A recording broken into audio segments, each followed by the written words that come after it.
Hi guys, welcome back to Spodaria channel.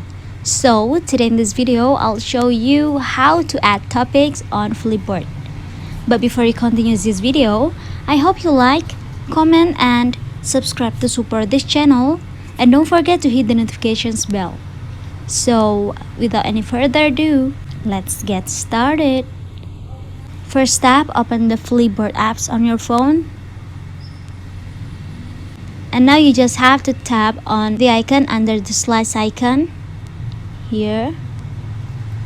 And now you will see what topics you are following, and under it you can see more topics to follow, and you'll see the topic picker here. And now just select topics that interest you. Here I'm gonna pick food, health and music. Or you also can use the search feature.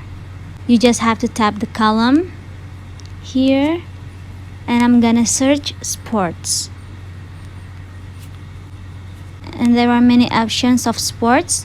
Let's say I'm gonna choose general sports.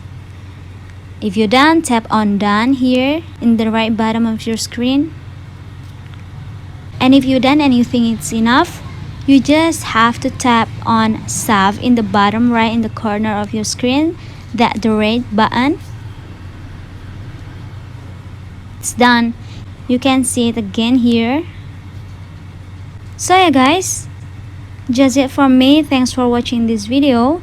I hope this video will helpful. Don't forget to leave your comment in the column below. I'll see you soon on the next one, and good luck.